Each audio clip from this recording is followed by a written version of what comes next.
This picture gives a very accurate sense of what things were like inside our business at the time. Every single day was chaos because the working environment was so bad.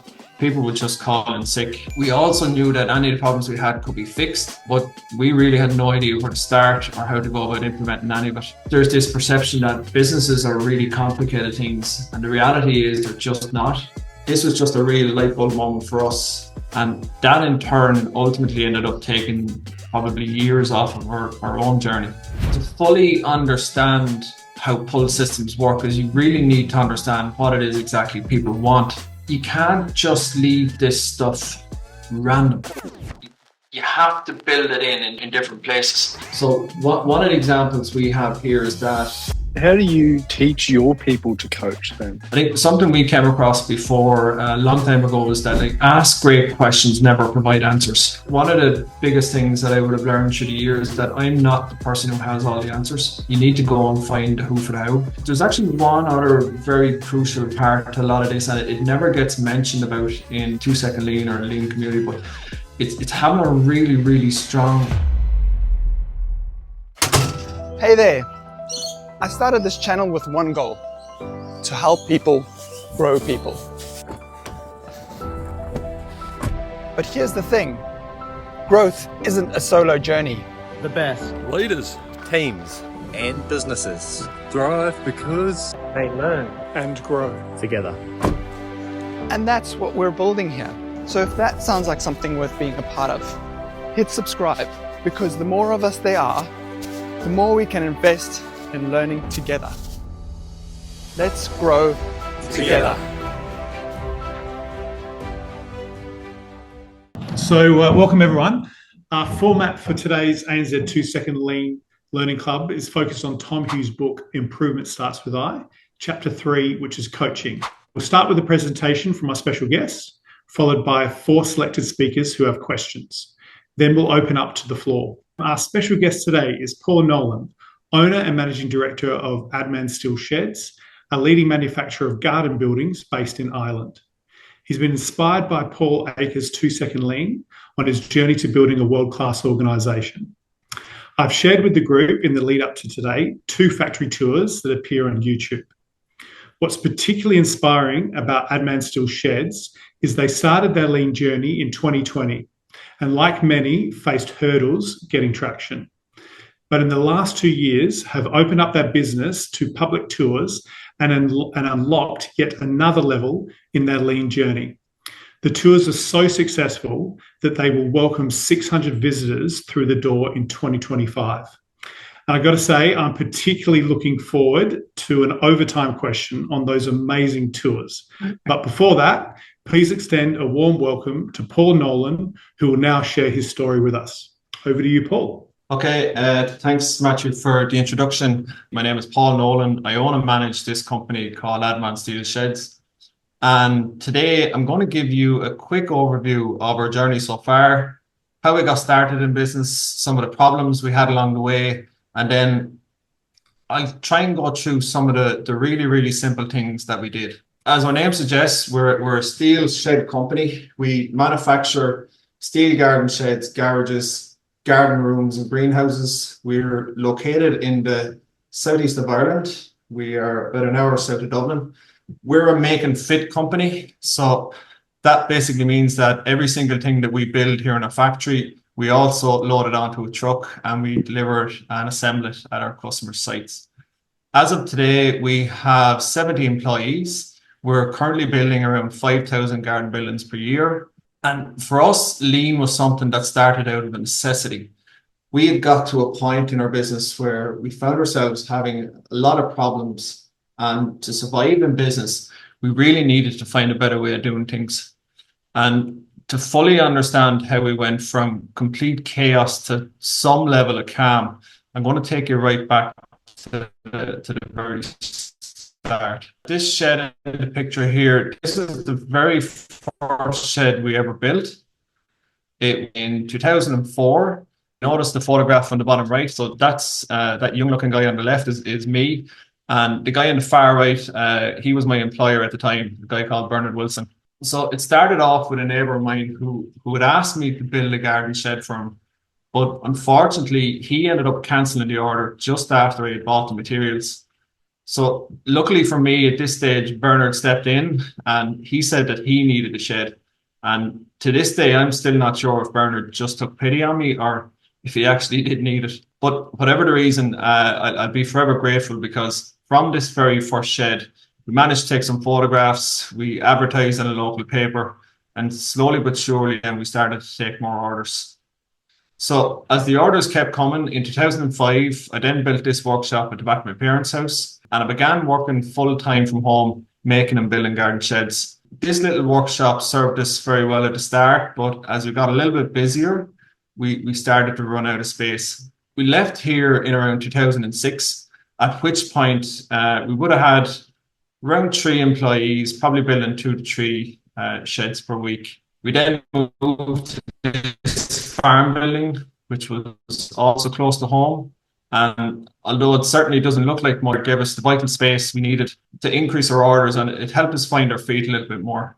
We would only stay here for about another year, and when we left here in 2007, we would have had around 5 or 6 employees, also building around 4 or 5 sheds every week.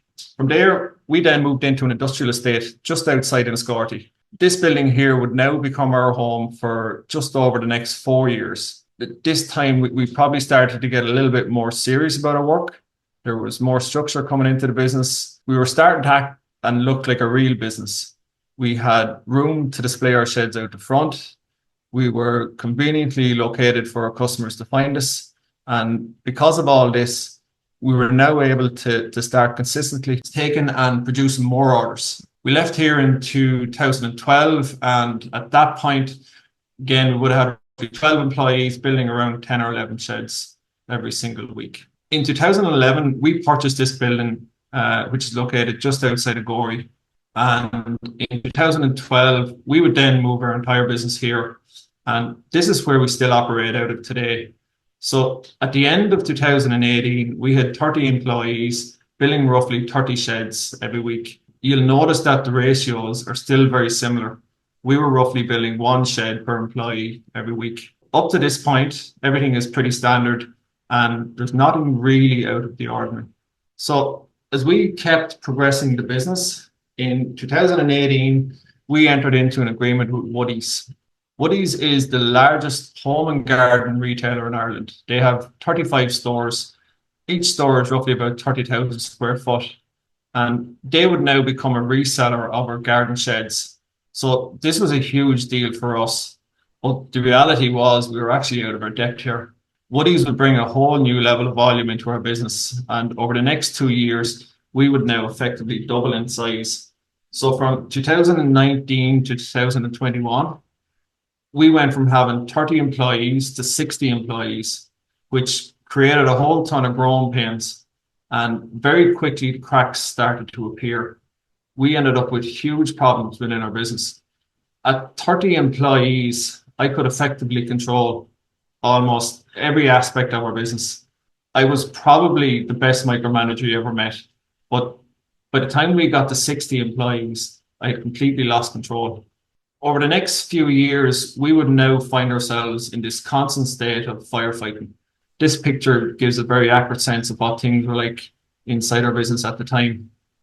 Every single day was chaos. We were very unorganized. The place was always messy. We were making lots of mistakes with orders. We were constantly late with our orders. We had lots of complaints. Lots of unhappy customers. We had no basic systems, controls, or processes in place. And this would have been a terrible place for people to come to work in. Long hours were normal. We were always working late. Employees were constantly stressed and tired. At one point in 2020, our average employee was working roughly 7 hours overtime every single week. This is obviously a huge cost to people's personal lives and a huge cost financially to the business.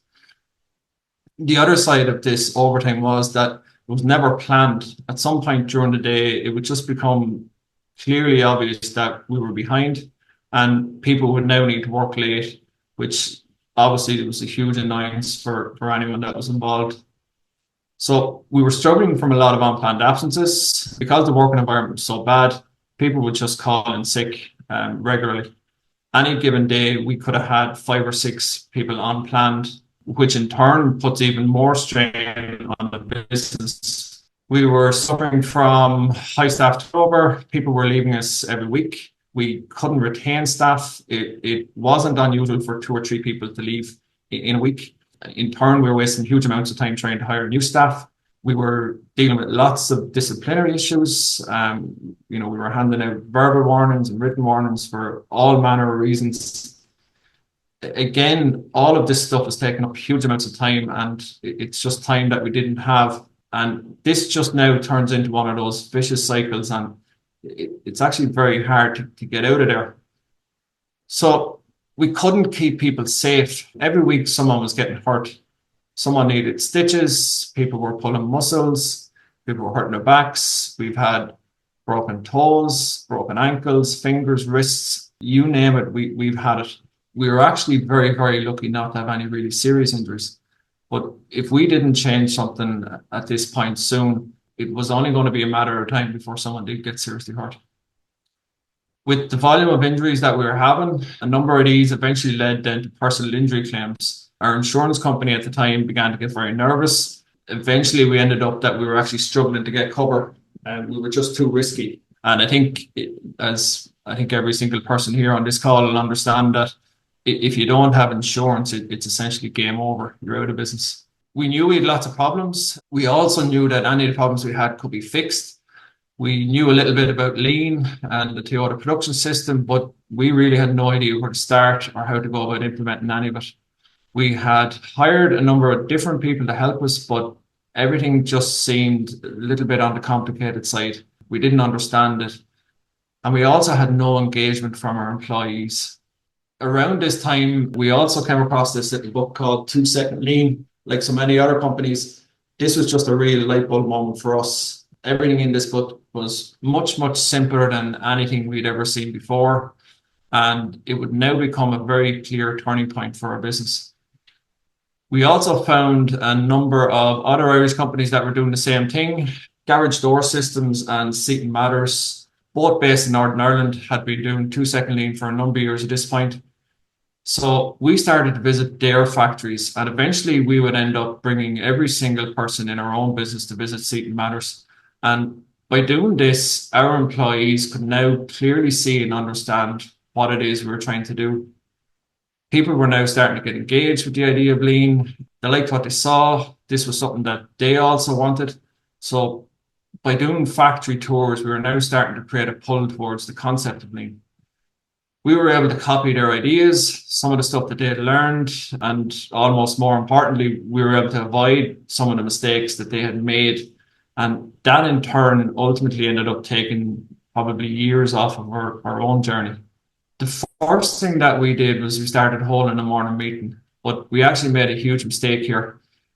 For a number of years, myself and probably 2 or 3 others, we would stand up and we'd dictate this morning meeting every single day, and it just didn't work. We were trying to push this on people. We had blank faces, folded arms, with no engagement, and we didn't fully understand the true purpose of the morning meeting. And it took us a few years to figure this out, that to get people engaged, we needed to rotate the host of the morning meeting.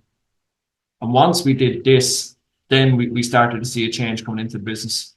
So by coaching our employees to be able to stand up, deliver the morning meeting, we were now starting to grow our confidence. People started to find their voice, and we found that it started to contribute more.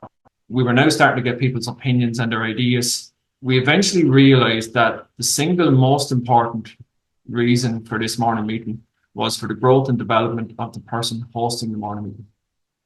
So the second purpose of the morning meeting is to teach people to see waste and non-value added activities. 2-Second Lean really simplified this for us. Once a person learns to see and identify a waste, then it becomes almost impossible to unsee it. The third reason for this morning meeting is for the general sharing of information, all the normal day-to-day stuff that everybody just needs to hear.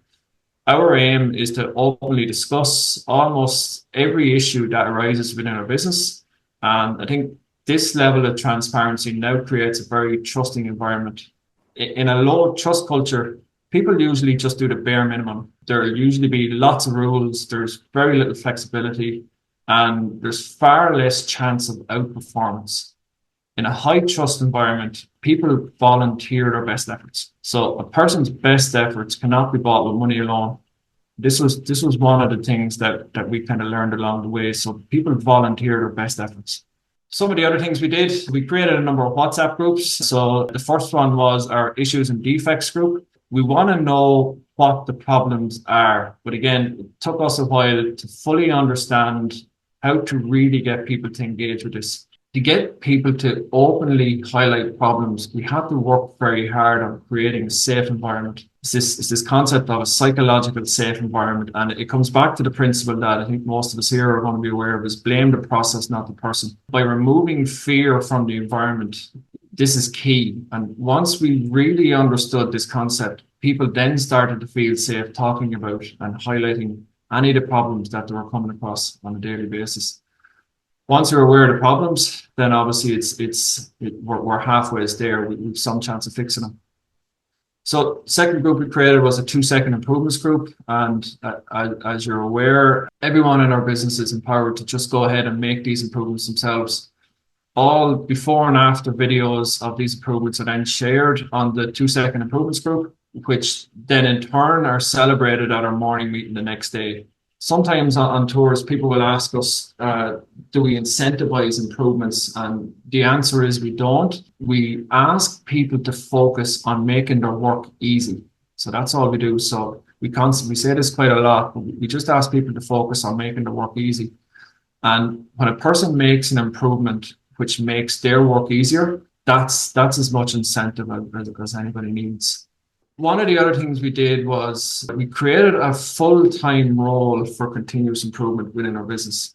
And we think that this was crucial. This is Daniel Goggins in the photograph, and Daniel plays a vital role in coaching and supporting people for our morning meetings, helping people to identify improvements, helping people with improvements. And along with this, he brings structure and order to some of the larger improvement projects that need to get carried out in the business. So I think one of those larger projects for Daniel was the very first project he had was to set up a tubing Kanban system for managing our stock.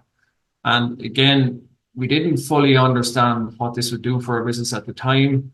Before we had Kanban, our typical day would consist of hundreds of stop-start moments just due to parts or material shortages.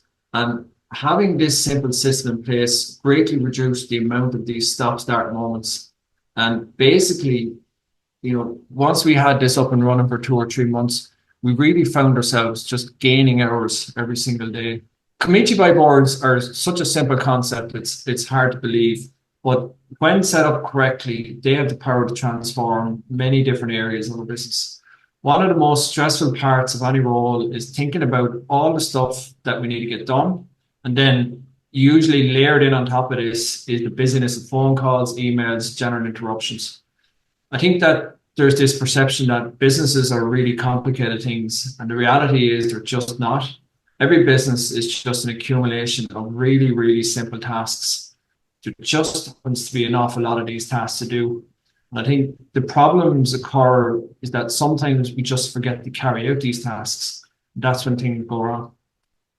Community by boards help us to prioritize. They keep us focused on the key tasks that we need to get done. Once these tasks are carried out consistently every day, every week, every month, what we found was the business just starts to run very smoothly. Okay, so one of the most powerful things we've done is to create a lean factory tour. At first, the tour was a way to help us keep the standard high, but very quickly we realized the benefits that our employees were getting from having visitors coming. Visitors are genuinely curious about what our employees have to say, about the improvements they've made, the benefits that these improvements have brought. And as much as possible, we'll try to involve every single employee in the tour in some way. This gives our employees a huge sense of importance. It helps to build their confidence, their self-esteem. And what we found was that the recognition that our employees get from external visitors is probably the most authentic recognition that a person can get. When we first started thinking about lean, we thought it was all about processes, creating efficiencies, eliminating waste. But for us, it turned out to be something totally different. We learned that we only really started to make progress when we started focusing our time and efforts on growing and developing people, and when we stopped focusing our efforts on the tools and the things. So that's it for me. Thank you. All right, Paul. So thank you again for joining us today. A few weeks ago, we had Tom Hughes on the Learning Club, and he mentioned you really struggled implementing lean until you got this one principle, which is pull, not push. Can you tell us a little bit more about that? Yeah, we could have spent almost 2 years dictating that morning meeting, and the penny never really dropped. I think it was Ryan Tierney had said, no, you're making a huge mistake here. You have to engage everyone. You have to rotate the morning meeting. But effectively what we were doing for 2 years, we were pushing this on people. And I think it was around then we really started to understand, well, hang on a second, we need to start working more on these pull systems. So I think to fully understand how pull systems work is you really need to understand what it is exactly people want. Sometimes people don't know what they want. So you kind of have to be able to identify this, but there's a whole ton of things that people want. You can talk like recognition, talk about autonomy, sense of empowerment.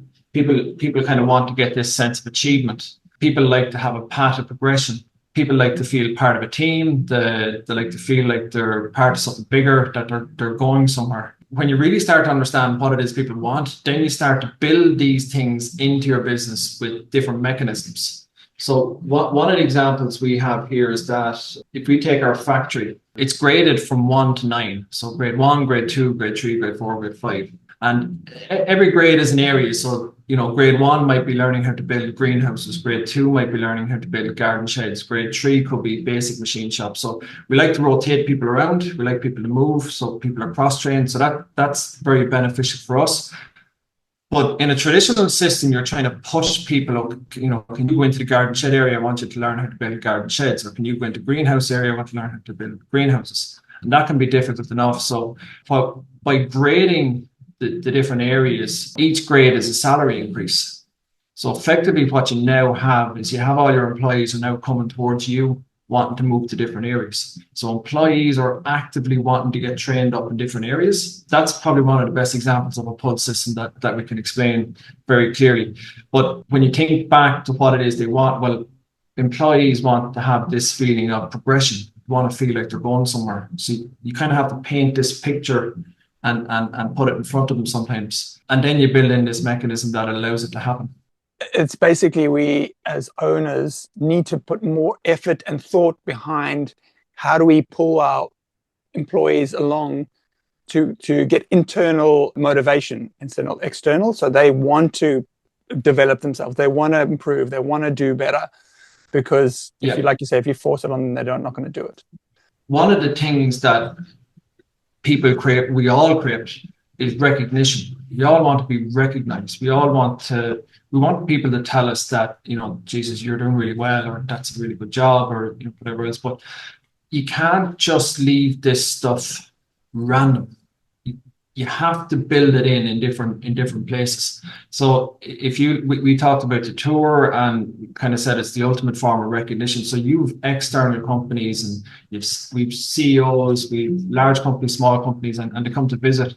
And our employees are delivering that tour, but they will know by the look on somebody's faces that they're genuinely impressed.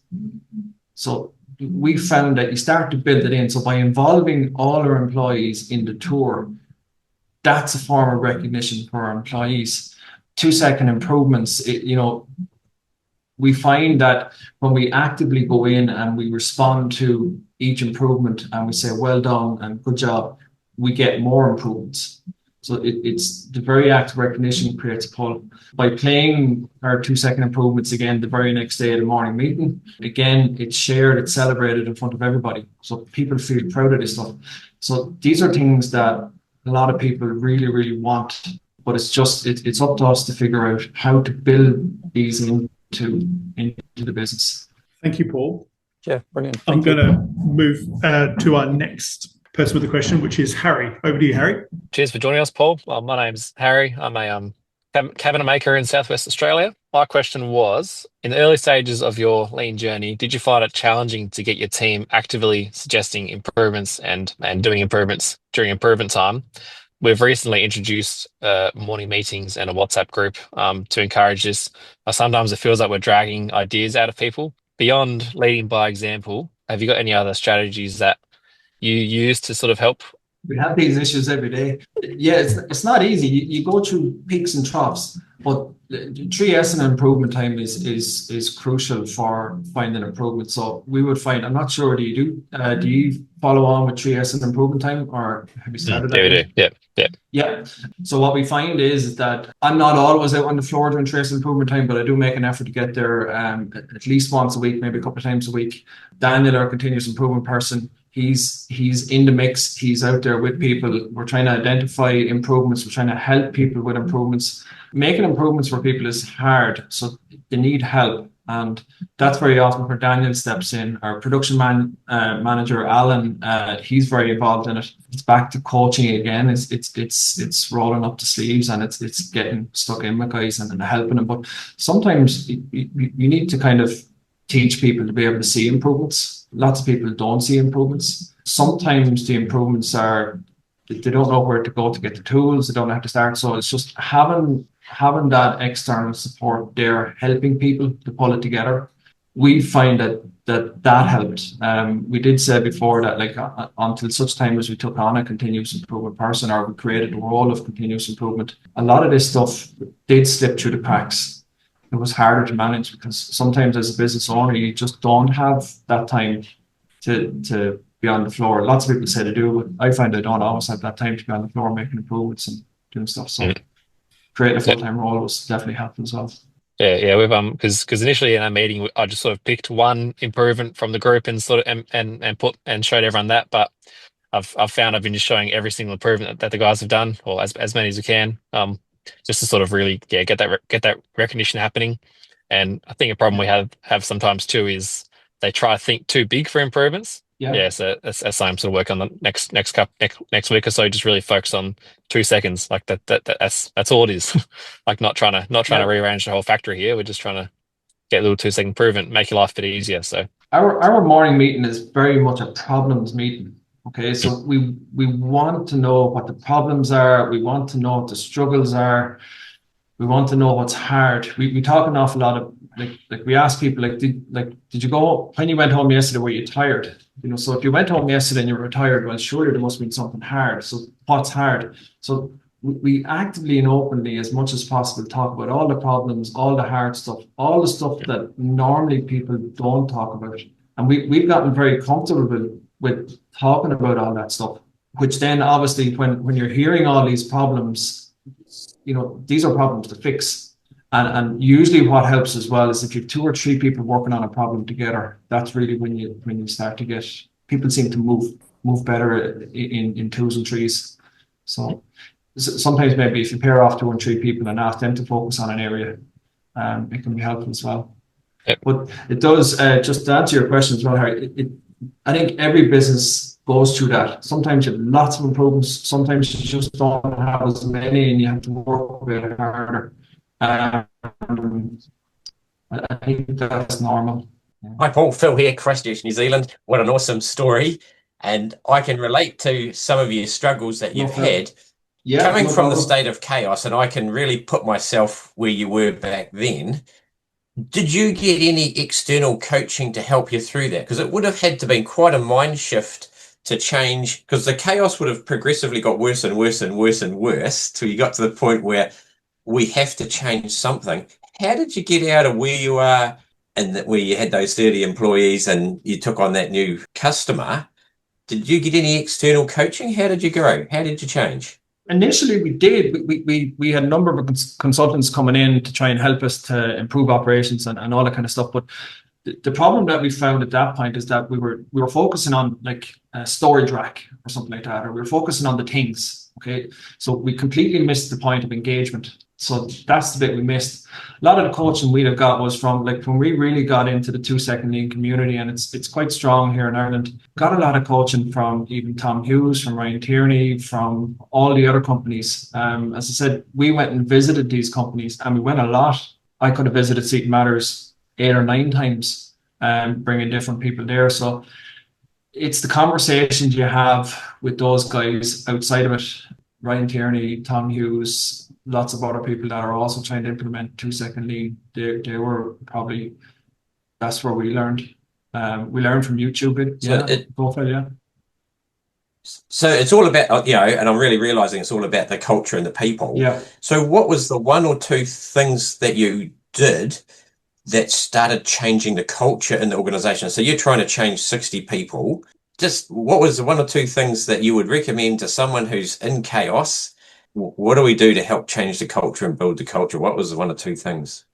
Visit other factories, right? So start taking people to go visit other factories, see how they're doing things. So first of all, try and communicate to people what it is we're trying to do, right? So we're stop trying to push this on them. We're trying to kind of show clearly this is what we're aiming to get to, and then people are going to come along with you. Focus on the people who are really engaged.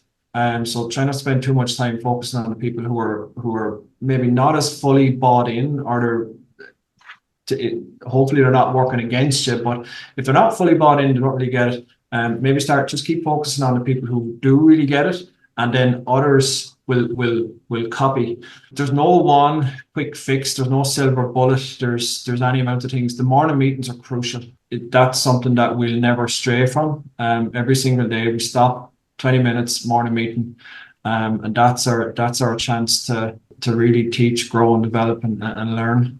As leaders of the business, it's our job to create the environment. So what you'll find is there is really no good or bad people as such. You said good people will do bad things in a bad environment, and you'll have bad people will do good things in a good environment. And very often we're very protective of the environment that we have here.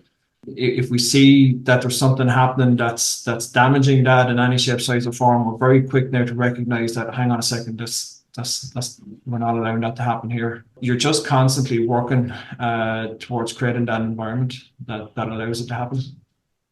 Wow, it's inspirational just seeing the transformation that you've gone, and it gives courage to myself and I guess other people out there that it can be done. It's hard work, but awesome. I really appreciate that. I think also that and like Ryan Tierney will say the same for Seaton Matters, they got to a point where things were so bad that you have to change something. And I think things are not perfect here by any means, but compared to where we were 5 years ago, this is a different planet. But I think once you still remember how bad things were, you will not allow it to ever go back there. I think sometimes, unfortunately, you have to have those really bad moments to make you appreciate what good really does look like. We're now over to James. Well, how do you approach coaching with your employees outside of your morning meeting?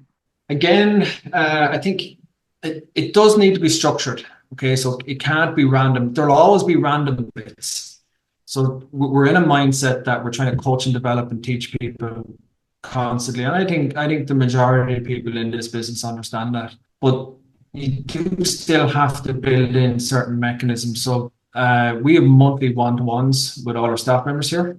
I have 6 direct reports, so I'll sit down with those 6 people. Alan, our production manager, he have 20-something people, so he'll have 5 supervisors. So he'll go directly with the supervisors, and the supervisors will go directly with the shop floor guys. But it's a very simple format. It's you're asking people what's going well, you're asking people what's not going well, and you're trying to give them a steer. You're just trying to coach them, and you're taking that time out. So that's kind of the formal side of things. If you take Daniel and our morning meeting. So ideally what we want is we want to make sure that when a person does a morning meeting that they're set up for success. That morning meeting is going to be successful. So when you just take a person and just put them up at the top of the room and expect them to deliver that morning meeting, it becomes a very daunting place for that person, and usually there's a good chance they're going to fail. Daniel will spend, or he allows up to an hour every single day for prepping the person for the morning meeting the next day.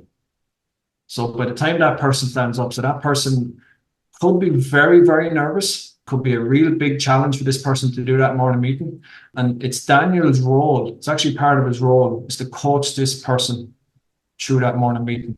We're very conscious of coaching, but it happens an awful lot just randomly also. How do you teach your people to coach then? So you're at your 6 direct reports, how are you teaching them to coach? I think something we came across before a long time ago is that, like, ask great questions, never provide answers. So ask great questions, never provide answers. So there's a whiteboard in my office and it's right behind. So where someone would normally be sitting right here in front of me, I can see this up on the whiteboard straight in front of me. And I think we come back to that. I think people will ultimately copy what their supervisors, what their managers, what the person in charge of the business does.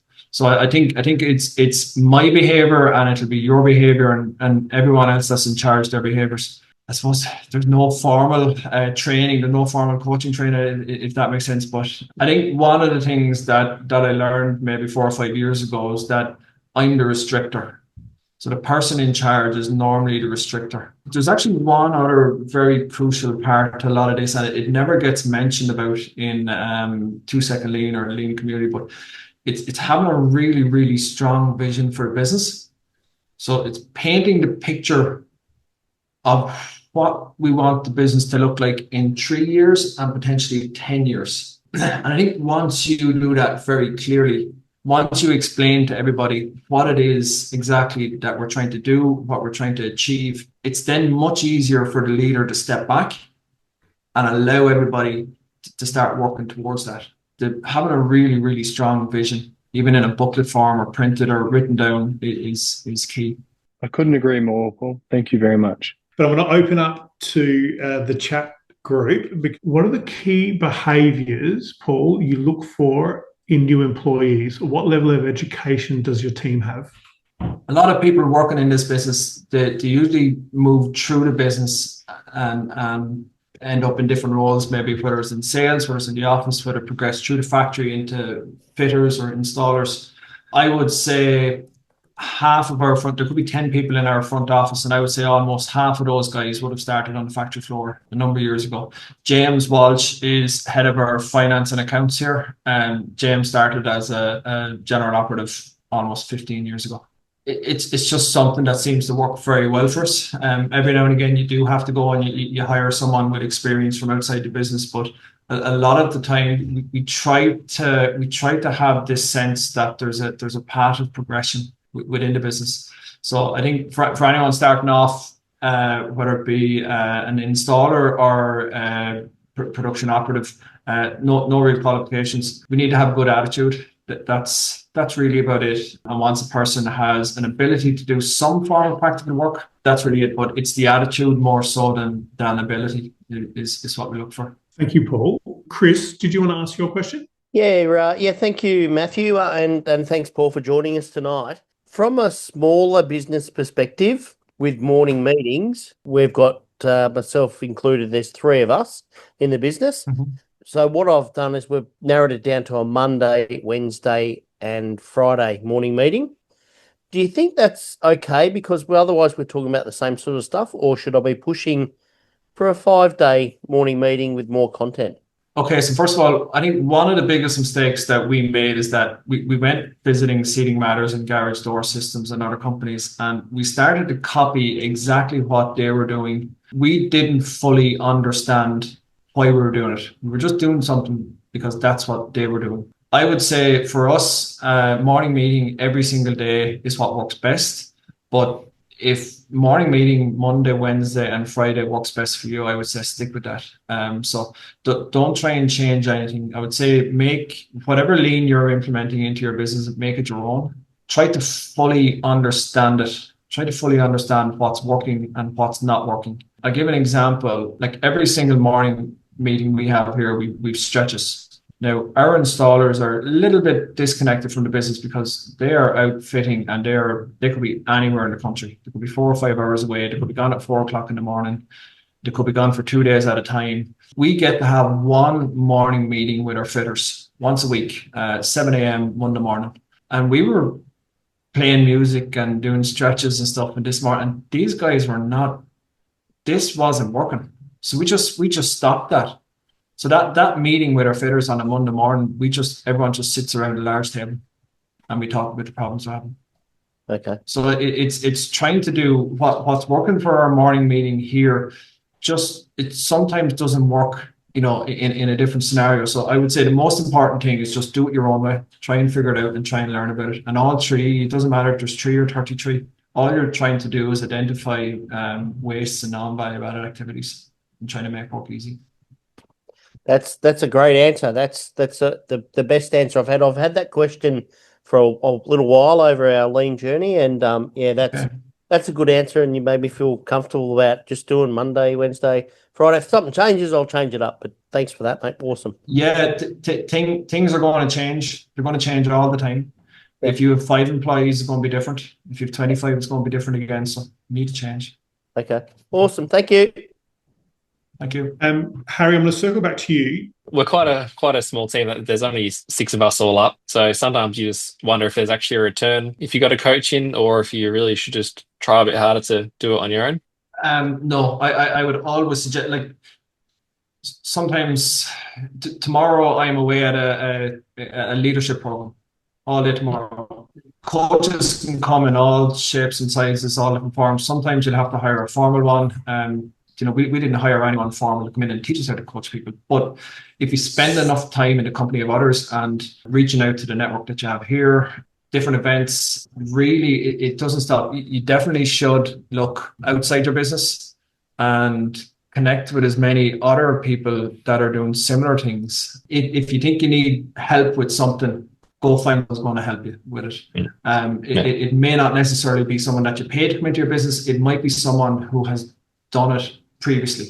That's probably what we're quite good at. We've quite a strong network and know lots of businesses and lots of business owners. So if we're struggling with something here, either myself or any number of other people here will know somebody to ring and ask, here, we need help here, can you help us? I think if you've identified an area that you need help in, I think don't struggle with it. Go find someone that can do it for you. One of the biggest things that I would have learned through the years is that I'm not the person who has all the answers.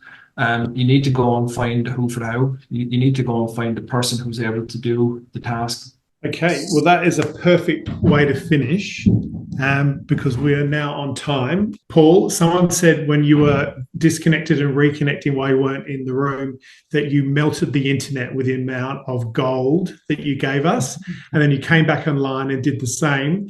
And Paul won't mind me saying, if you want more nuggets, you've got to find him at the Gemba Summit. This is my plug for the guys in Ireland in October. So if you're lucky enough, if you just happen to be walking past Ireland from New Zealand or Australia in October 20 to 21st, you could be lucky enough to see Paul speak on stage. So keep that in mind, guys. We might get a bus there or a boat. A boat would work.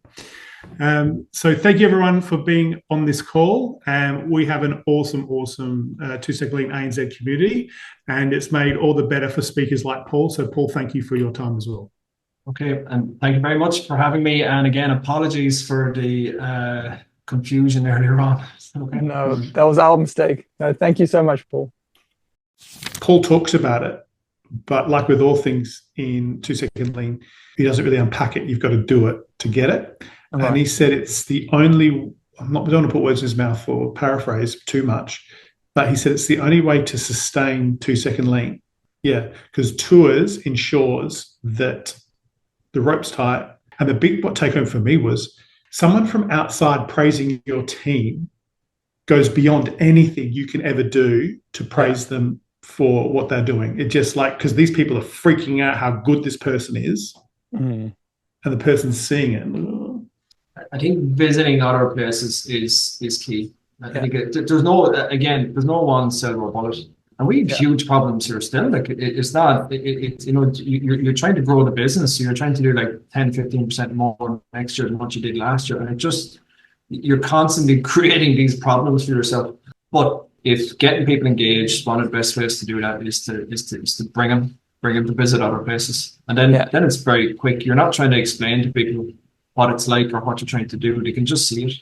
I know for myself, when I went on my first lean tour, I was like, you walk away with energy and excitement and that. And when I went to Jack Bussey last year, like my world just exploded because it was so exciting. Just being with people that think similar to you and have the same belief of how you treat people, how you treat your business. You should only be allowed to go on a tour for an hour, because any more than that, your head starts to hurt. Then it's just there's too much, and it's for days after. Sometimes I would almost get. I would not say that I get depressed, but for like a week after some of those things, you're like, oh God, we have so much work to do. Where do we start? How do we do it? Like it can be painful sometimes the few days afterwards, but. No, it's brilliant. It's the best way. Have you been to Japan? But yeah, we went last year, and again, I would say it's probably something that you could almost do every year, because after the first 2 or 3 days are over, your mind is almost full at that point. You can't consume anymore. Put it on your list to do in the next 2 or 3 years if you can manage it, and go and do it, because it's brilliant. It's really, really good. Absolutely, it's on my bucket list, 100%. When you go with somebody that like Paul, he opens up the eyes that you didn't see before, right? and gets you into the community that you wouldn't have access to if you're just a normal tourist. So I think that's the benefit of it. I had met Paul Akers probably 2 or 3 times previous to the tour. I kind of saw him at the Seaton Matters Summit. I was talking to him in Jack Bussey's. After doing the Japan trip, like, you really do get to know that what this man is about. Like, I had a whole new sense of respect for Paul Akers after the Japan trip. He works. I have never seen anybody to work as hard. Like you are his customer that week, and he is doing everything and anything to make sure that you're getting the most out of it. Like, I've never witnessed anyone work as hard as Paul and Mammy on that particular tour. Like, it's brilliant. He's amazing. Hey, if you've made it this far, well done. I have one more bonus clip for you. It's taken from Mark Braun's podcast, Encouraging Leaders, with Garry Ridge, the CEO of WD-40. And he has a fantastic way of explaining what a coach looks like. Have a listen, and I'll see you at the next Learning Club. You named everybody coaches inside of the organization of WD-40. Tell me the power of that. Why did you do it? And what is that? Because that is not normal. Well, let me give you an example. Mark, you're a new member of the team. You come in the morning. I say, "G'day, Mark. I'm pleased to meet you. I am here to manage you." How do you feel? Little, small. Okay, Mark. G'day, Mark. Welcome to the team. I'm Garry. I'm your coach. And here's what that means. I know through my experience what it takes to win this game. I'm here for only one reason, and that's to help you play your best game every game.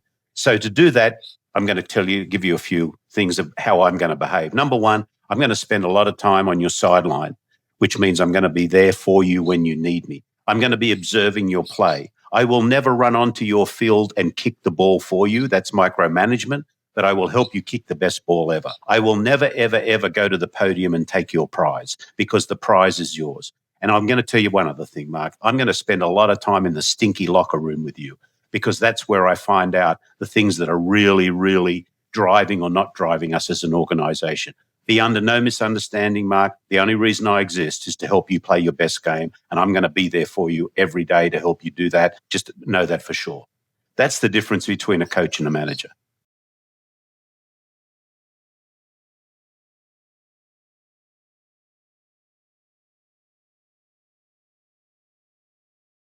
So, Grant, g'day. I'm Matthew from Australia. How are you, mate? Hi, Matthew. Yeah, really good, thanks.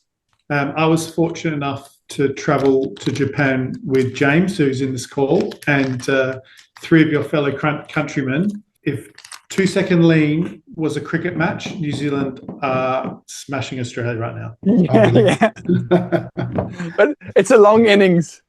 It better be, because Australia doesn't like. Well, we're very similar as countries, but yeah, we can't let New Zealand be up for too long. So we've got some serious work to do to try and catch you guys. But we accept the challenge.